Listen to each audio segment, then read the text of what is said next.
Hello दोस्तों, दिल से स्वागत करता हूं मैं डब्ल्यू आई के आज के वीडियो में। आज हम चर्चा करने वाले हैं वरुण बेवरेज लिमिटेड के बारे में। के आर चौकसी की एक रिपोर्ट आई है जिसमें इसका जो टारगेट प्राइस उन्होंने बढ़ाया है फ्रॉम 1076 टू 1273, जो यहाँ से करीब 18.3% अपसाइड अभी उनको दिख रहा है। अब हम पूरा चर्चा करेंगे, उसके सारे डिटेल चर्चा करेंगे उसका, और हम जानने की कोशिश करेंगे कि जो अपसाइड का जो टारगेट दिया है वो कितना वैलिड है, और फाइनली मैं अपना राय दूंगा कि इसमें आपको क्या करना चाहिए।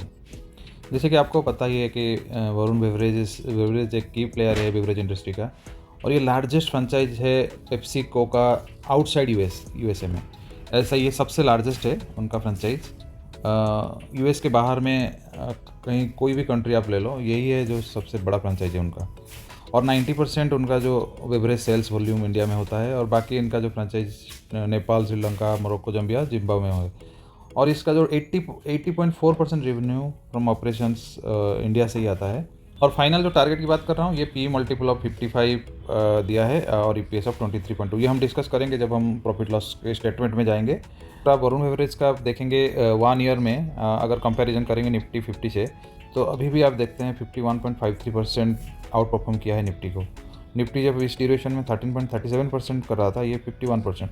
अगर आप 5 ईयर का टर्म में देख लेते हैं तो ये 912.32% का रिटर्न दिया है, जबकि इस ड्यूरेशन में निफ्टी 50 ने सिर्फ 94% का रिटर्न दिया है।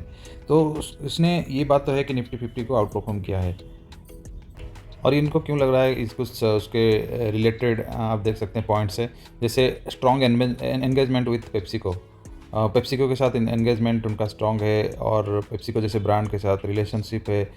और यहाँ पे डिस्ट्रीब्यूशन का और भी हेडरूम है इनका एक्सपांसन के लिए, वो भी उनका चल रहा है। इनका स्ट्रॉन्ग कैश फ्लो है, और यहाँ पे डेप्ट रिडक्शन भी चल रहा है इनका, और आरओसी भी एक्सपांड कर रहा है, और कैपेसिटी एडिशन भी चल रहा है।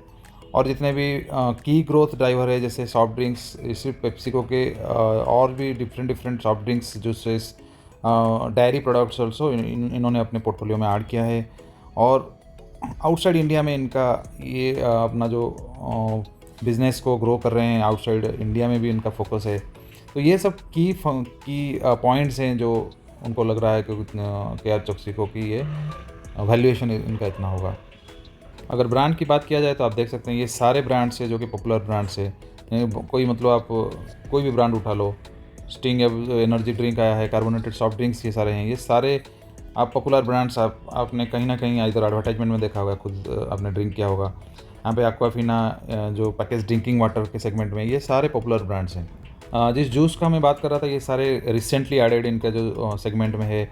Value added dairy waste beverages, ice tea, ये सारे रिसेंटली इन लोगों ने ऐड किया है। नॉन कार्बोनेटेड बेवरेजेस में भी, और कार्बोनेटेड बेवरेजेस में ये नंबर 1 है। अगर फंडामेंटल की बात किया जाए तो आप देख सकते हैं यहाँ पे जो मार्केट कैप है 1,38,620 करोड़ का है। आर ओ सी 27.4, आर ओ ई 33.5%, जो कि बहुत ही अच्छा है। और यहाँ पे आप देखें 3 ईयर का मल्टीपल, ये प्रीमियम में इसका पी जो ऑलवेज हाई रहता है, क्योंकि ये इस कैटेगरी का शेयर है। और यहाँ पे जो ईपीएस है 15.4 है, इसके बारे में हम चर्चा करेंगे। इंडस्ट्री पी 43 है, और इंडस्ट्री पी से 69.4 ज़्यादा ही ये इसका स्टॉक पी मल्टीपल है। और यहाँ पे फ्री कैश फ्लो अगर देखा जाए तो 3 ईयर का 932 करोड़ का है, जो कि बहुत ही अच्छा है। और यहाँ पे प्लेज ना के बराबर है। ऑपरेटिंग मार्जिन देखिए 22.4% है। और आप देखेंगे 5 ईयर का आप मार्जिन देखिए 20.3%, जो कि बहुत ही बढ़िया है। और यहाँ पे प्रोमोटर होल्डिंग भी आप देखिए 63.1%। तो हर एक एंगल में वरुण बेवरेज बहुत ही परफॉर्मेंस बहुत ही अच्छा है। अब थोड़ा इसका सेल्स, प्रॉफिट, ये सारे हम चेक कर लेते हैं। जो इसका वॉल्यूम से थोड़ा सा यहाँ पे 21-22 में ग्रो किया था, उसके बाद से ये थोड़ा सा वॉल्यूम में कमी आई है, बट यहाँ पे ग्रोथ कंटिन्यूस है। यहाँ पे आप देखेंगे परसेंटेज वाइज में यहाँ पे कमी आई है। और यहाँ पे अगर ईबिटा मार्जिन देखेंगे, बहुत ही ज़बरदस्त मार्जिन, कंटिन्यूसली मार्जिन को बढ़ाते जा रहे हैं। कोई यहाँ पे आप देखते 22.2, 22.3%, 22.8%। ये फॉरवर्ड लुकिंग है ये दोनों, जो के आर चौकसी को लगता है। तो यहाँ पे कंटिन्यूसली इनका मानना है कि जैसे जिस हिसाब से ग्रोथ इनका कंटिन्यू कर रहा है टिल 23, तो 24-25 में वो इसको कंटिन्यू रखेंगे। सेल्स में भी आप देख सकते हैं ये उसी सेल्स ग्रोथ एक कांस्टेंट में रहेगा, जो इनको के आर चौकसी का मानना है। और यहाँ पे जो पैट मार्जिन है ये भी कंटिन्यूसली इंक्रीज होने का, यहाँ पे जैसे ही कंटिन्यूस इंक्रीज हो रहा है तो 24-25 में ये सिमिलर कंटिन्यू होगा। जो एवरेज पी है आप देख सकते हैं ये अराउंड 40 में आता है, और जो एवरेज पी के ऊपर ये अभी भी ट्रेड कर रहा है 69 के अराउंड यहाँ पे ट्रेड कर रहा है। मल्टीपल था, पी मल्टीपल है ये पहले 120 तक भी गया था, अगर उस हिसाब देखा जाए तो अभी 69 के आसपास है, जो कि हाई पी मल्टीपल है।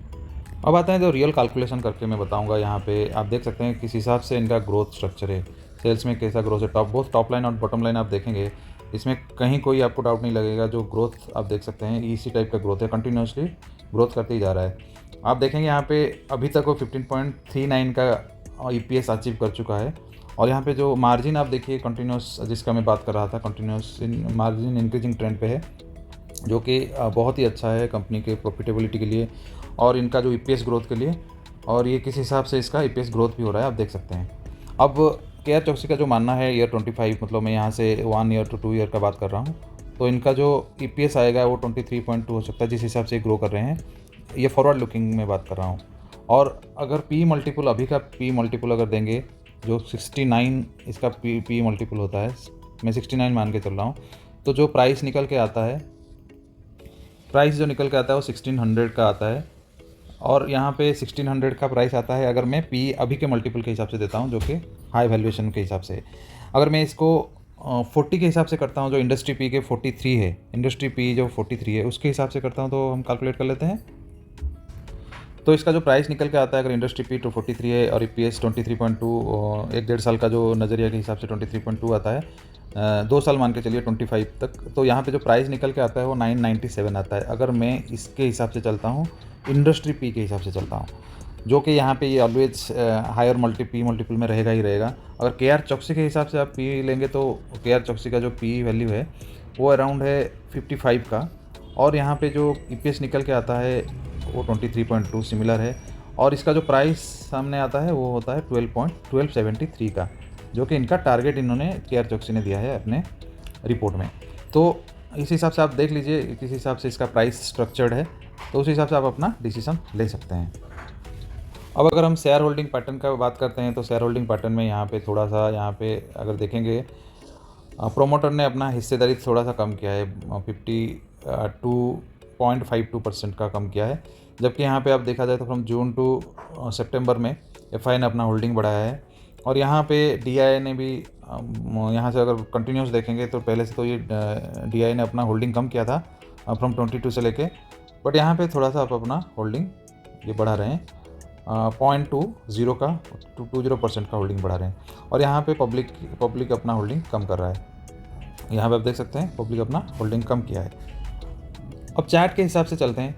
नो डाउट के वरुण बेवरेज हायर वैल्यूएशन में है और इसका पी मल्टीपल भी हाई है, बट ये एक बहुत अच्छा स्टॉक है जो आप अपने पोर्टफोलियो में रख सकते हैं। इसका जो पोर्टफोलियो मैंने बताया वो बहुत अच्छा है, आप इसको अपने पोर्टफोलियो में रख सकते हैं, बट इसको ख़रीदने का जो टाइम है मैं आपको बताता हूँ। आप सिप के हिसाब से जाइए, सिप 1 यहाँ पे कीजिए आप। अगर सिप 1 करने का टाइम है वो 1016, सिप 2 है, अगर आपको अभी एक सिप करना है तो कर सकते हैं, बट इस थोड़ा सा कम क्वांटिटी में सिप कीजिए। करंट सिप में कम लो क्वांटिटी में यहाँ पे करंट प्राइस में कर सकते हैं। और यहाँ पे सिप 2 करने का टाइम है 979, जहाँ पे इसने रेजिस्टेंस लिया था, और यहाँ पे सिप 3 का टाइम है 937, और सिप 4 का टाइम है 850 के अराउंड आप कर सकते हैं। तो ये चार, अगर आपको 100 रुपीज़ इसमें लगाना है तो आप 25 रुपीज़ ऐसे इसमें डिस्ट्रीब्यूट करके लगाइए टिल यहाँ तक, या ये जितना गिरेगा, या 850 बेस्ट वैल्यू टाइम है यहाँ पे बाइंग करने का, जहाँ पे ये मल्टीपल टाइम सपोर्ट लिया है। तो आपको अगर इसमें इन्वेस्टमेंट करना है तो बेस्ट टाइम है 850। अगर आपको धीरे धीरे सिप करना है तो ये सारे मैंने बता दिया। अगर जो ऑलरेडी इसमें इन्वेस्टेड हैं उनको क्या करना है, जो ऑलरेडी इन्वेस्टेड हैं आपको कुछ नहीं करना है जब तक ये 10 डेमा के ऊपर बना हुआ है, तो आपको कुछ नहीं करना है। जब ये 10 डेमा के अगर बहुत नीचे से आपका बाइंग है, अगर 10 डेमा अगर लॉन्ग टर्म का है तो आपको कुछ नहीं करना है, बैठ जाना है इसमें। अगर आपको शॉर्ट टर्म ड्यूरेशन का आपने किया है कि मैं इतना % लेके यहाँ से निकलूँगा, तो आपको क्या करना है, स्टॉप लॉस ट्रेलिंग करना है यहाँ पे। जब तक ये 10 डेमा के ऊपर है आपको कुछ नहीं करना है। जिस दिन ये 20 डेमा और 10 डेमा दोनों के नीचे क्लोज दे देगा तो आप अपना 70-80% बुक कर लीजिए। जिसको शॉर्ट टर्म में रहना है, फिर से मैं बोल रहा हूँ जिसको शॉर्ट टर्म में रहना है, जिनको लॉन्ग टर्म में रहना है ये रह सकते हैं, ये लॉन्ग टर्म वाले शेयर में से है। यहाँ इसके नीचे 10-20 EMA के नीचे अगर क्लोज देता है तो आप अपना पोजीशन हल्का कर सकते हैं और नीचे से आप फिर बढ़ा सकते हैं। इसी हिसाब से आप स्ट्रैटेजाइज कीजिए। ये वीडियो कैसा लगा? अगर आपको वीडियो अच्छा लगा तो वीडियो को लाइक कीजिए और चैनल को सब्सक्राइब कीजिए। धन्यवाद।